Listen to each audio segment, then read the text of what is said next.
Vote काटने का बहुत बड़ा काम किया है जन स्वराज ने। वो एनडीए में दोस्ती करके बैठे हैं तो वो आगे बढ़ रहे हैं। पढ़ाई, दवाई, सिंचाई, कमाई। एग्जिट पोल फाइनल रिजल्ट नहीं है, बम्पर वोटिंग हुई है। 4 एग्जिट पोल में से 3 गलत साबित हुए थे। हेलो देयर, आप कैसे हैं? और मैं आपके साथ कमल मिश्रा, डिजिटल जनतंत्र प्लेटफॉर्म पर मैं आपके साथ हूं।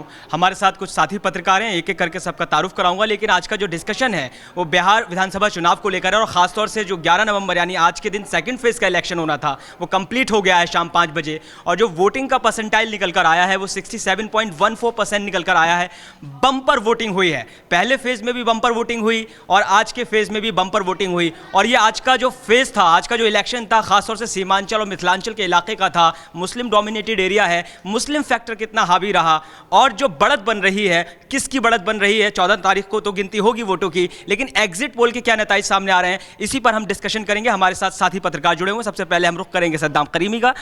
आप कैसे देखते हैं एग्जिट पोल को? क्योंकि ये भी कयास लगाए जाते हैं कि एग्जिट पोल जो है ओपिनियन पोल से तो एक्यूरेट होते हैं, लेकिन हर बार एक्यूरेट हो जाएं ये संभावना उतनी सही नहीं बैठती। बिल्कुल यही सवाल हर किसी के जहन में है कि जो भी एग्जिट पोल, ओपिनियन पोल आ रहा है आज, जो भी चैनल्स दिखा रहे हैं। अब मैं 2015 की मैं बात करना चाहूँगा कमल। 4 एग्जिट पोल में से 3 गलत साबित हुए थे, जिसमें इंडिया टुडे एक्सिस में इंडिया का एग्जिट पोल था, टुडे चाणक्य का एग्जिट पोल था, और एबीपी नीलसन का भी था, और सी वोटर का भी। तो हमेशा ऐसा देखा गया है। 2020 में अगर हम चलते हैं तो 2020 में भी वहाँ पर एग्जिट पोल जो है गलत साबित हुआ था, और इस बात को लेकर जिक्र किया गया था। उसमें भी 2 जगह के एग्जिट पोल गलत साबित हुए थे, जिसमें यह कहा गया था इंडिया टुडे एक्सिस में इंडिया का भी एग्जिट पोल था, उसमें सी वोटर का भी था, और एबीपी जो सर्वे करते उसमें भी था। अब सबसे बड़ा सवाल ये उठता है कि जो आज जो सीटें देख लीजिए किस तरह से दिखाया जा रहा। महागठबंधन को कहीं 100 सीटें दिखाई जा रही है, कहीं पर जो है उसके आसपास मतलब कांटे की टक्कर दिखाई देता हुआ नजर आ रहा है। तो क्या ये 14 तारीख को ये परिणाम में बदल सकता है, या फिर यही धरा का धरा रह जाएगा? अब 2020 के चुनाव में देखेंगे तो यही हाल उस वक्त भी हुआ था। महागठबंधन को तकरीबन 136 सीटें दिखाई गई थी, लेकिन हुआ ये कि उस वक्त एनडीए की सरकार वहाँ पर बनी, और नीतीश कुमार जो है 9वीं बार वो मुख्यमंत्री के तौर पर शपथ भी लिए। और सबसे बड़ा जो दिलचस्प चीज़ें देखा जाता है, इस बार के जो मुद्दे हुए हैं वो काफ़ी जटिल रहे हैं। जो तेजस्वी यादव ने जो मुद्दा उठाया है वो पढ़ाई, दवाई, सिंचाई, कमाई, इसको लेकर उन्होंने भुनाया है। तो जो कोर वोट बैंक रहा है आरजेडी का, चाहे ये युवाओं को लेकर बात करेंगे आप, महिलाओं को लेकर बात करेंगे आप, और जो साइलेंट वोटर रहा है इस बार, वो भी कहीं ना कहीं एक जो इसमें कहीं ना कहीं ध्रुवीकरण की भी जो आशंका हो रही है कि वो अगर कन्वर्ट होता है, अगर वो कन्वर्ट होता है कमल, तो ओवैसी का एग्जिट पोल में खाता भी नहीं खुला है। आप ओवैसी को काफी फॉलो करते हैं, उनके राजनीति को काफी फॉलो करते हैं, उस पर आपका क्या टेक है? देखिए पारितोष, इसको लेकर मैं कहना चाहूंगा सीमांचल मुस्लिम। ठीक है, देखिए सद्दाम, देखिए एक एक करके हम सबकी बात ले लेते हैं, उसके बाद फिर हम आपस में डिस्कशन करेंगे। हमारे साथ तरुण बने हुए हैं। तरुण, इन्होंने काफी जिक्र किया कि एग्जिट पोल में जो मार्जिन ऑफ एरर है उसकी संभावना जरूर रहती है। मार्जिन ऑफ एरर की जहां तक बात होती है 2, 3, 40, 50 सीटों तक समझ में आती है, लेकिन जो एग्जिट पोल अभी के आंकड़े बता रहे हैं वो 145 से 167 दे रहे हैं। तो क्या लगता है कि ये वाकई में इनकी एक्यूरेसी गलत है, जैसे सद्दाम इशारा कर रहे हैं? बिल्कुल कमल, अगर हम बात करें अभी जो एग्जिट पोल्स जारी किए गए हैं, जैसे मैट्रिक्स ने किया है, पीपल्स पल्स ने किया है, जिसने भी किया है, मतलब जितनी भी एजेंसियों ने किया है, लगभग बताया कि 130 से 170 के बीच एनडीए की सरकार को बहुमत दे रहे हैं। तो लेकिन अगर हम देखें तो पिछले 18 महीनों में 7 विधानसभा में से 6 एग्जिट पोल गलत हुए हैं। चाहे वो हरियाणा का चुनाव हो, चाहे दिल्ली का हो, महाराष्ट्र का हो, झारखंड का हो, या जितने भी पिछले 18 महीने में चुनाव हुए, एग्जिट पोल गलत हुए। यानी कि एग्जिट पोल फाइनल रिजल्ट नहीं है। जो कैलकुलेशन हो रहे हैं उसमें कुछ ना कुछ मिस्टेक्स हो रही हैं। जो एग्जिट पोल होता है किस तरीके से, कुछ भी आप पे होता है, जो वोट दे के आ रहा है उससे पूछा जाता है कि आपने कुछ सवाल पूछे जाते हैं, उसके बिहाफ पे बस अनुमान लगाया जाता है, तो अनुमान में ऊपर नीचे हो जाता है। लेकिन हाँ, ये है कि इतना ज़्यादा हेरफेर नहीं होना चाहिए, क्योंकि 140 और 160 बहुत ज़्यादा बहुमत के हिसाब से बहुत सीटें हो गई हैं। तो आप दोनों की राय मिलाकर के हम ये इशारा समझ सकते हैं कि 14 तारीख को परिणाम बिल्कुल उलट हो सकते हैं। जो आज एग्जिट पोल इशारा कर रहा है उससे उलट परिणाम आ सकते हैं। हमेशा ये चीज हुआ है। ठीक है, मैं आज की बात कर रहा हूँ। आप पे रिलाय नहीं कर सकते। आप हिस्टोरिकल फैक्ट्स के आधार पर ये बात कह रहे हैं कि जो एग्जिट पोल आज तारीख में तस्वीर साफ कर रहे हैं वो तस्वीर बदल सकती है 14 तारीख को। फैक्ट्स तो यही कहते हैं कि अगर जो एग्जिट पोल के रिजल्ट आ गए वो ठीक है। हमारे साथ साथी पत्रकार हैं, स्वीटी भी हैं, और हमारे साथ जो है पारितोष जुड़े हैं। दोनों का एडिटोरियल पर्सपेक्टिव क्या कहता है। मैं स्वीटी आपसे समझना चाहूँगा, आप एज ए यूथ बिहार चुनाव को कैसे देख रही थी? कौन से मुद्दे महागठबंधन की तरफ से थे जो आपको लगे अच्छे थे, और कौन से मुद्दे ऐसे लगे जो कि इंडिया गठबंधन की तरफ से रखे गए हैं? और जो ये आंकड़े निकल कर आ रहे हैं, दोनों ही साथी पत्रकारों ने जिक्र किया है कि एग्जिट पोल गलत हो सकते हैं, आप इत्तेफाक रखती हैं दोनों की राय से? जी हाँ, क्योंकि मैं इसलिए भी मतलब ये बोलना चाहती हूँ क्योंकि एग्जिट पोल जो अभी आए हैं उसके हिसाब से वो गलत हो सकते हैं, क्योंकि हमने देखा भी पिछले भी लोकसभा में भी हमने देखा है जिस हिसाब से चीज़ें आई थी निकल कर। लेकिन मैं आपको बता दूँ कि बिहार जो है ना इस समय वो सबसे नंबर 1 पे चल रहा है राज्य, मतलब वो सबसे अलग बन चुका है राज्य जहाँ पे सबसे ज़्यादा वोटिंग हुई है, अभी तक का ये रिकॉर्ड है। और इसके अलावा ये भी है कि बिहार में अलग अलग जगह पे जब हम बात करेंगे तो जैसे किशनगंज है, वहाँ पे सबसे ज़्यादा वोटिंग हुई है। वो मैं आपको आंकड़ा बता देती हूँ, 76.26% किशनगंज में वोटिंग हुई है, जिस हिसाब से अभी तक का बिहार जो है वो सबसे बड़ा राज्य बन चुका है वोटिंग के मामले में। जब हम वोटिंग के मामले में ऐसा कह रहे हैं तो हो सकता है कि भाई एग्जिट पोल भी कहीं ना कहीं उसमें भी थोड़ी बहुत ऊपर नीचे चीज़ें हो सकती हैं, लेकिन जितना अभी बताया जा रहा है एग्जिट पोल के हिसाब से मैं बता रही हूँ कि जेडीयू आगे चल रही है, ठीक है। फिर उसके बाद एनडीए जो है बेसिकली चिराग पासवान और क्या बोलते हैं नीतीश कुमार जी, जो जिनकी कभी दोस्ती नहीं होती थी, उनको हम देख रहे हैं कि वो एनडीए में दोस्ती करके बैठे हैं, तो वो आगे बढ़ रहे हैं मतलब एग्जिट पोल के हिसाब से। लेकिन मैं फिर भी वही बोलूँगी कि जैसे कि सद्दाम जी ने बोला है कि एग्जिट पोल गलत हो सकते हैं। अभी हमें फाइनल 14 तारीख को पता चलेगा, 14 नवंबर को, कि रिजल्ट क्या है। एज अ यूथ मैं उसी चीज़ को मानूंगी और उसी चीज़ को फॉलो करूँगी। लेकिन ये सबसे अच्छी चीज़ है कि हमारे बिहार में दोस्तों, हमारे बिहार में इतने लोग जागरूक हो गए हैं कि वो ज़्यादा से ज़्यादा वोट उन्होंने इस बार दिए हैं, ये रिकॉर्ड तोड़ दिया उन्होंने इस बार का। तो यकीनन आपने इशारा किया कि ये जो है बदलाव की जो बयार वहाँ सियासी ज़मीन पर दिखी है वो वोट प्रतिशत में भी नज़र आ रही है, और जो वादे किए गए हैं वो भी क्योंकि जनता जागरूक हो गई है तो अब वो अपना अधिकार मांगेगी, और जो दावे किए हैं उन्हें। एक चीज़ और बताऊंगी, जागरूकता के साथ साथ एक और चीज़ है, वो है शिक्षा। जो वहाँ के जो यूथ है वो बेसिकली यहाँ से, जैसे हम कहते हैं ना कि पलायन कर करके बिहार से लोग यहाँ आ रहे हैं, लेकिन यूथ अब जग चुका है बेसिकली, और उन्होंने लोगों को भी जगाया है। जब हम बात करते हैं जैसे कि, और ठीक है, यूथ ने जगाया, यकीनन मैं आपकी बात बीच में अब्रप्टली रोक रहा हूँ, सॉरी, लेकिन मैं आपके पास दोबारा आऊँगा। हमारे साथ पारितो जुड़े हुए हैं, इन्होंने जिक्र किया दोस्ती, वो राहत इंदौरी साहब की एक बात है कि राजनीति दोस्ती की जड़ में मट्ठा डाल देती है, मतलब जड़ों को ख़राब कर देती है। लेकिन ये इशारा कर रही है कि राजनीति ही वो चीज़ है जो दोस्ती को और मजबूत भी कर देती है। पहले तो आपकी इनकी प्रतिक्रिया से कितना इत्तेफाक रखते हैं, और फिर जो एग्जिट पोल की बात हम कर रहे हैं उस पर आपकी क्या राय है? देखिए, एग्जिट पोल की पहले मैं बात करूंगा। मेरे जितने भी साथी पत्रकार हैं, मैं किसी की भी बातों से सहमत नहीं हूँ, बिल्कुल असहमत हूँ। जो एग्जिट पोल आया है वो मुझे लगता है कि 98% सही होगा। क्यों लगता है? इसके पीछे रीज़न भी है, बताइए। देखिए, इन लोगों के हिसाब से ये लोग कह रहे हैं कि पिछली बार जब सरकार बनी, जब एग्जिट पोल आया तो लगा कि लालू की सरकार बनेगी, तेजस्वी सीएम बनेंगे, लेकिन उल्टा हुआ। अभी लोकसभा चुनाव हुआ था, आपने देखा होगा, उत्तर प्रदेश का जो एग्जिट पोल आया था उसमें बीजेपी ज़्यादा सीटें दिखा रही थी, लेकिन उल्टा हुआ। इसीलिए इन लोगों को लग रहा था कि उल्टा होगा इस बार एग्जिट पोल भी। लेकिन जन स्वराज नाम का एक पार्टी है बिहार में जो सभी सीटों पे चुनाव लड़ी है। वोट काटने का बहुत बड़ा काम किया है जन स्वराज ने। भले ही कम सीटें आए, सीटें ना आए, लेकिन इस पार्टी के वजह से तेजस्वी यादव की पार्टी महागठबंधन को बहुत बड़ा नुकसान होगा। जिस दिन रिजल्ट आएगा आप देख लीजिएगा, हर पार्टी पे ये कितना, कम से कम 10,000 वोट काटेंगे ये हर सीट पर। और सबसे बड़ी बात है कि तेज प्रताप यादव जो अलग हुए हैं, कई सीटों पर उन्होंने वो चुनाव लड़ रहे हैं, इसके वजह से भी एग्जिट पोल में हेर फेर हुआ। जिनको लग रहा है कि अरे 200 के करीब पहुंच गया, 150 पार हो गया, ये इसलिए नहीं पार हुआ। जन स्वराज का मेहनत है जो भले ही बिहार में इसमें तो एनडीए की बढ़त दिख रही है ना, आप एनडीए की बढ़त दिख रही है, लेकिन नुकसान तेजस्वी की पार्टी को भी हुआ। जो वोट जाने वाला था महागठबंधन को कि बेहतर भी, इसी नुकसान की वजह से तो एनडीए को बढ़त मिली है ना। जो वोट भाजपा का जो कोर वोटर थे, जो नाराज थे बिहार की सत्ता से, वो चाह रहे थे पहले कि हम तेजस्वी को चुने क्योंकि वो रोजगार देंगे, बेहतर करेंगे। लेकिन जो ये रीलबाजी हुई है, जन स्वराज ने जो वादे किए हैं और जो कैंडिडेट उतारे हैं, उसको लेकर जनता भ्रामक हो गई है। जनता एक तरह से क्या नाम उनका, जन स्वराज पार्टी के प्रशांत किशोर की बातों में आकर तेजस्वी को वोट न देकर, महागठबंधन को वोट न देकर प्रशांत किशोर की पार्टी को ये लोग वोट दिए हैं। ये किसी भी युवा से आप जाके पूछेंगे बिहार में, मेरे बिहार के बहुत सारे साथी हैं, उनसे मैंने बात की, उन्होंने बोला सीटें नहीं निकलेगी लेकिन अच्छा खासा वोट कटेगा और नुकसान सबसे ज़्यादा आरजेडी को होगी, नुकसान सबसे ज़्यादा महागठबंधन को होगी। क्योंकि एक चीज़ मैं ऐड करना चाहूँगा, क्योंकि रोजगार की बात कर रहे थे तेजस्वी यादव, घर घर में रोजगार देंगे, सरकारी नौकरी देंगे, और एजुकेशन पे बात कर रहे थे। सेम चीज़ें जन स्वराज भी बात कर रही थी कि हम रोजगार देंगे, बिहार को उत्तम बनाएंगे, बेहतर बनाएंगे। भाजपा अपना अलग खेल रही थी।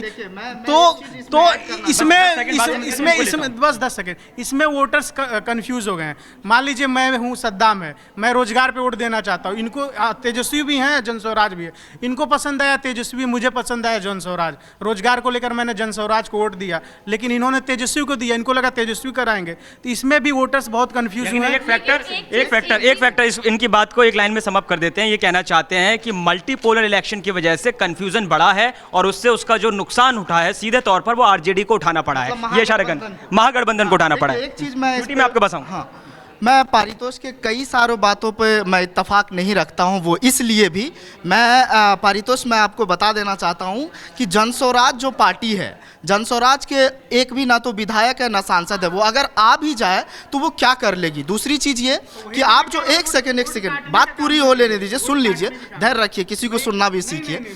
दूसरी चीज़ ये है, नहीं, आपने कहा है वोट का ध्रुवीकरण हुआ है, वोट कटे हैं, महागठबंधन को झटका लगा। वैसे तो ओवैसी भी हैदराबाद से चल के आए, सीमांचल में वो 5 सीट निकाले पिछले बार के चुनाव में, इस बार भी उम्मीद की जा रही है, भले कि एग्जिट पोल में नहीं दिख रहा। एक सेकंड, एग्जिट पोल में आने से नहीं तो सीख भी तो मिल रही है ना लोगों को। नुकसान होगा ओवैसी से।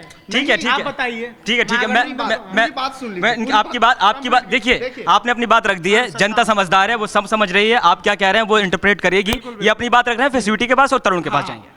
तो बस 10 सेकेंड, बिल्कुल ओपन कमेंट सेक्शन ओपन है, आप अपनी बात दिल खोल के रखिएगा और 14 तारीख को फिर हम स्टडी भी करेंगे आपके जो फीडबैक सारे। चीज़ मैं ये बताना चाह रहा था कि सीमांचल वो इलाका है जहाँ पर मुस्लिम का काफ़ी कोर वोट बैंक रहा है, जहाँ पर ओवैसी का काफ़ी लहर देखा जाता है। पिछले बार वहीं से वो 5 सीटें जीत के आए थे, भले कि 4 विधायक टूट जाने के बाद वो आरजेडी में चले गए, आरजेडी में गए थे। ठीक है, मैं दुरुस्त करूंगा अपनी जानकारी, बट मुझे जहाँ तक है जेडीयू में गए, आरजेडी में गए थे। मैं उसको पूरी तरह से कवर किया था, इसीलिए मुझे याद है। तो आरजेडी में गए थे और उसके बाद उन्हें मंत्रालय भी दिया गया शहनबाज को, और उसके बाद जो है वो चीज़ें इस बार निकल करके नहीं आया। अब वहाँ से ओवैसी फिर चुनाव लड़े, कई सीटों पर चुनाव लड़वाए हैं। सीमांचल में मुस्लिम का कहीं ना कहीं जो वोट मिला होगा ऐसा उम्मीद किया जा रहा है, भले कि एग्जिट पोल में उनका एक भी सीट नहीं दिखाई दे रहा है। लेकिन जो पारितोष कह रहे कि प्रशांत किशोर के पार्टी आने से जो रोजगार का मुद्दा था, जो चीज़ें होती, तो कब तक आप हिंदुस्तान पाकिस्तान में लोगों को बांटते रहेंगे? कंफ्यूजन की बात कह रहे हैं, कंफ्यूजन नहीं, वो ये भी जिक्र कर रहे हैं कि जो है यहाँ पर वो जो बात तेजस्वी कर रहे थे वही बात प्रशांत किशोर कर रहे थे। तेजस्वी तो वो भी कह रहे हैं कि हर परिवार को नौकरी देंगे। आप प्रशांत किशोर का एक भी बयान दिखा दीजिए कि उन्होंने बोला है। अरे भाई, रोजगार की बात देखिए, तेजस्वी यादव कह रहे हैं रोजगार की बात, शिक्षा की बात, एजुकेशन की बात, और प्रशांत किशोर भी रोजगार की बात कर रहे हैं, बिहार को बेहतर बना। एक तरह से धर्म की बात नहीं कर रहे हैं, ठीक है, कि हिंदू मुसलमान ये लोग नहीं कर रहे हैं, चाहे वोटों को ध्रुवीकरण करने, अलग टॉपिक तो नहीं है इनका। तो मैं अगर रोजगार पे वोट देना चाहूँगा, अगर मैं छात्र हूँ, मैं सरकारी नौकरी का तैयारी कर रहा हूँ, तो मुझे लगेगा चलो तेजस्वी भी हैं और जन स्वराज भी है, तो हो सकता है तेजस्वी के साथ 7 लोग जाए, लेकिन 3 लोग रोजगार के नाम पर और प्रशांत किशोर को मौका देंगे, नई चीजों को मौका देंगे। स्वीटी की बात अधूरी है, उसके बाद मैं अपनी बात करूंगा, क्योंकि जन स्वराज पार्टी ने किसी भी क्रिमिनल को टिकट नहीं दिया है। जन स्वराज पार्टी ने मोकामा से तो मुझे लगता है कि दिया था, उनके भतीजे को, दुलार चंद के भतीजे थोड़ी हैं, दुलार चंद्र यादव हैं, पीयूष प्रियदर्शी पर, तो भतीजे कैसे हो गए? तो भतीजे कैसे, अरे रुकिए ना, भतीजे कैसे हो गए हैं? पढ़े लिखे हैं वो, पीयूष प्रदर्शनी है और वो यादव हैं, तो भतीजे भाई कहीं नहीं समर्थन नहीं। कारण इसमें ये देखिए, सवाल उठाए जा सकते हैं कि अगर आप बिहार की राजनीति में धनबल और बाहुबल के लोगों को उतारेंगे तो गरीबों की बात को कौन उठाएगा? स्वीटी आप अपनी बात रखिए, फिर तरुण बहुत देर से खामोश है, मैं उनसे लेना चाहूँगा। एज अ यूथ अगर मैं देखूं तो मैं अगर जन स्वराज से मैं किसी फेस को देखती हूँ वो पीके हैं, किशोर, प्रशांत किशोर बेसिकली। जिस तरीके से उन्होंने अभी बताया पारितोष जी ने कि जन स्वराज पार्टी ऐसे है और तमाम और चीज़ों की बात करी, तो मैं एक्सपेक्ट करूँगी ना कि अगर प्रशांत जी अगर खुद आएंगे, जब उन्होंने जो मुद्दे उठाए हैं एजुकेशन को लेके हो, पलायन को लेके हो, चाहे किसी भी चीज़ को लेके हो, फेस अगर वो होंगे तो मैं उनको वोट दूंगी। मानती हूँ कि वोट कटे हैं और कटेंगे, मतलब क्योंकि और भी पार्टियां हैं वहाँ पर, लेकिन सबसे बड़ी चीज़ ये है कि जब हम बात करते हैं इन सब चीज़ों की, तो कहीं ना कहीं आप देखिए मुकामा में भी धानुक जाति का तो जातिवाद तो है ना। प्रिय प्रदर्शनी जो हैं, पीयूष प्रदर्शनी सॉरी, जो हैं वो धानुक जाति के हैं, कहीं ना कहीं तो जातिवाद वो भी कर ही रहे हैं। हर एक पॉलिटिकल जो वहाँ पे लीडर है, जो वहाँ पे खड़ा हुआ है, वो कहीं ना कहीं जातिवाद को देके ही चीज़ें कर रहा है। तो ये भी एक क्वेश्चन है। तो आप ये कह रही हैं कि जो रोजगार के मुद्दे हैं, पलायन, इंफ्रास्ट्रक्चर के मुद्दे हैं, अलावा इसके उससे ज़्यादा हावी जो है जाति है। हाँ। ठीक है, ठीक है, आपकी बात सुन ली है। तरुण हमारे साथ जुड़े हुए हैं काफ़ी देर से। तरुण, इत्मीनान से मैं आपको समझना चाहूँगा, आप कैसे देखते हैं? आपने एग्जिट पोल बताया कि एक्यूरेसी पर सवाल है, ये जो हिस्टोरिकल एविडेंसेस हैं वो ये बता रहे हैं कि ये पलट सकता है, लेकिन जो बात ये है कि एग्जिट पोल ये इशारा कर रहे हैं कि इसमें महागठबंधन को कम सीटें मिल रही हैं। इसमें 3 कारण बड़े बताए जा रहे हैं। पहला कारण तो यह है कि तेजस्वी यादव जो हैं अकेले लड़ रहे थे। पहले शुरुआती दौर में इंडिया गठबंधन की जो पार्टी है कांग्रेस, उसने बेशक उस पर मजबूती दिखाई, रैली भी की, पैदल मार्च भी निकाला, लेकिन फिर वो हल्के पड़ गए। दूसरे मोर्चे पर तेजस्वी यादव अकेले हुए जब परिवारवाद की बात आई, लड़ाई हो गई और भाई अलग हो गए, पार्टी से निकाल दिया, परिवार से निकाल दिया। और तीसरी लड़ाई कोर्ट में चल रही है उनकी। तो 3 तरीके से जो है उन्होंने वो लड़ाई लड़ रहे हैं 3 मोर्चे पर अकेले बिहार के उसमें। तो क्या ये तीनों बड़े फैक्टर की वजह से जो है महागठबंधन की सीटें कम हुई हैं, या कुछ और कारण आप देखते हैं एग्जिट पोल में, या बढ़ भी सकता है ये आंकड़ा? देखिए, बढ़ भी सकता है ऐसा, तो एग्जिट पोल के बारे में अभी हमने बताया, लेकिन हाँ ये कारण है जिसकी वजह से वोट जो हैं कटे हैं इनके, क्योंकि ऑप्शंस हैं लोगों के पास। अब सिर्फ आरजेडी, जेडीयू ये सब नहीं है, उनके पास जनस्वराज भी है और उसको वोट दे सकते हैं। प्रशांत किशोर पे वो भरोसा जता रहे हैं कि भाई जो उन्होंने वादे किए हैं वो करके देंगे, क्योंकि यही हमें देखने को मिला है। छपरा याद होगा आपको, खेसारी ने कितना, खेसारी वाला, अब वहाँ पर बीजेपी के साथ भी तो यही हो रहा है। बीजेपी को भी उसका नुकसान उठाना पड़ेगा, क्योंकि बीजेपी ने अपने पुरानी जो प्रत्याशी थी रेखा गुप्ता को, उनको वोट नहीं दिया था, उन्होंने दूसरे को वोट दे दिया, ठीक है, छोटी कुमारी को। लेकिन अब क्या करा, रेखा गुप्ता निर्दलीय खड़ी हो गई, उससे क्या होगा, नुकसान किसको होगा? खेसारी को भी नुकसान होगा, उससे बीजेपी को भी नुकसान होगा। तो इसलिए जब भी विकल्प आता है या बहुत सारे ऑप्शंस होते हैं तो वोट जो है बिखर जाते हैं। भले ही बीजेपी को वहाँ से ज़्यादा वोट मिल जाए, हो सकता है खेसारी वहाँ से जीत जाए, लेकिन वोट तो बिखरेंगे ना। तो वो जो डिवीज़न होता है ना, उसकी वजह से थोड़ा सा जो लो हो जाता है परसेंटेज, इसलिए हो जाता है। तो आप ये कहना चाह रहे हैं कि अभी मैं आपसे अगर एक राय समझना चाहूँ कि 14 तारीख को जब वोटों की गिनती होगी तो किसका पलड़ा भारी लग रहा है आपकी नज़र में? पत्रकारिता के चश्मे से आप कैसे देखते हैं कि किसकी सरकार बन सकती है? हालांकि कहना जल्दी है, लेकिन फिर भी आपकी समझ में जानना चाहूँगा। देखिए, अभी कहना वाकई जल्दी है, लेकिन जिस हिसाब से एग्जिट पोल दिखा रहे हैं कि एनडीए की सरकार बन सकती है, तो मुकाबला तगड़ा है। हो सकता है कि नीतीश का सुशासन वापस आ जाए, या तेजस्वी के जो बदलाव पे जो कथित सुशासन जो आप जो और जो तेजस्वी के बदलाव की बात हो रही है, हो सकता है कि क्योंकि उन्होंने बहुत सारी चीज़ें वादे किए हैं कि हर घर में सरकारी नौकरी, लेकिन फिर सवाल उठता है कि आप हर घर में सरकारी नौकरी कैसे दोगे? क्या पॉसिबल है? क्योंकि इस पे भी सवाल है, क्योंकि आपने जो वादा कर दिया, जनता इतनी भी नहीं है कि भाई आप कुछ भी कह दोगे तो उस पर वोट दे दे। थोड़ा लॉजिकली जनता भी सोचती है, क्योंकि बिहार का वोटर भले ही चुप रहता है लेकिन बहुत सोच समझ के वोट करता है। तो इसलिए तो हो सकता है कि एनडीए वापस आ सकती है। यकीनन। तो हमने कुल मिलाकर के चर्चा की है। हमारे साथ चारों ही साथी पत्रकार थे। तरुण हमारे साथ थे, सद्दाम करीमी, पारितोष और स्वीटी हमारे साथ थी। सभी साथी पत्रकारों ने अलग अलग तरीके से अपने मुद्दे रखे। जहां स्वीटी कह रही हैं कि जाति जो है भारी पड़ रही है, जो इंफ्रास्ट्रक्चर और डेवलपमेंट के मुद्दे हैं उन पर, तो तरुण कह रहे हैं कि ये वोट बदल सकता है। हिस्टोरिकल एविडेंसेस इशारा कुछ कर रहे हैं, लेकिन परिणाम बदल सकते हैं। हमारी लगातार नज़र इस पूरे चुनावी समर में बनी हुई थी और हम लगातार यही तस्वीरें दिखा रहे थे कि राजनीति में वहाँ पर हो क्या रहा है। 14 तारीख वो आखिरी तारीख है जब ये जो पूरी चुनावी कार्रवाई हो गई है उस पर जनता मोहर लगा देगी। लगातार जनतंत्र टीवी पर आप बने रहिए और हमारे सोशल मीडिया के तमाम प्लेटफॉर्म्स को लाइक करिए, सब्सक्राइब करिए और शेयर कीजिए।